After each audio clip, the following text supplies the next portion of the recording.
Bien, seguimos con la configuración de nuestra campaña y si bajamos, tenemos aquí forma de publicación. Aquí vamos a decidir si queremos una publicación estándar o acelerada. La estándar optimizará la publicación de los anuncios y el presupuesto se gastará de manera regular en el tiempo.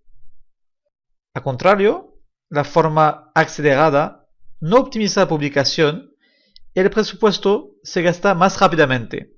Entonces, esto puede hacer que el presupuesto se agote antes de tiempo. Aquí dependerá del presupuesto.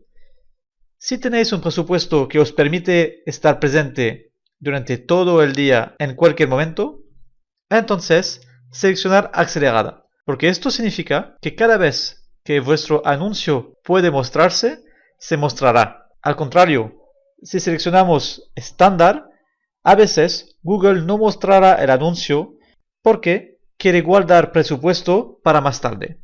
Entonces es muy aconsejable, si el presupuesto lo permite, seleccionar la forma de publicación acelerada. Bien, seguimos.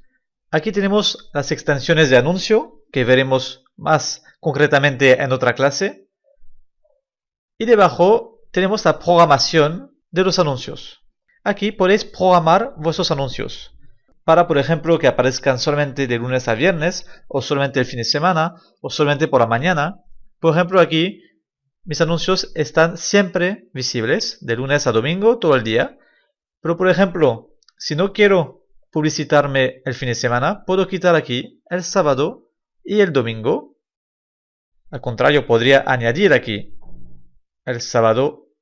Y también puedo cambiar las horas. Si, por ejemplo, el lunes solamente quiero estar presente de 6 de la mañana a las 2 de la tarde, puedo seleccionar aquí mi horario. Bien, si seguimos bajando, aquí tenemos la publicación de anuncios y la rotación de anuncios. Vamos a ver las diferentes opciones. Google propone primero de optimizar para obtener más clics. Entonces aquí, una vez que tengamos un historial, Google mostrará aquellos anuncios que crea que pueden ofrecer un mayor número de clics.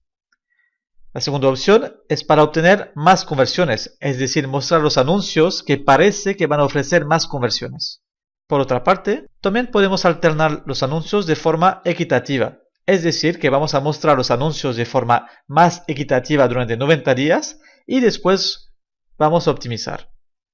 Y la última opción, que es la que recomiendo cuando empezamos una campaña, es alternar indefinidamente. Es decir, que vamos a mostrar anuncios de menor rendimiento de forma más regular con anuncios de mayor rendimiento y no optimizar. Es decir, que vamos a mostrar todos los anuncios de manera equitativa. Empezaremos con esta opción, ya que de momento no sabemos qué anuncios van a funcionar mejor. Bien, las otras opciones las dejaremos al momento y vamos a guardar y continuar para seguir con la creación de los grupos de anuncios. Bien, hemos visto cómo configurar una campaña en la red de búsqueda. Ahora veremos cómo crear un grupo de anuncios con sus palabras clave y anuncios.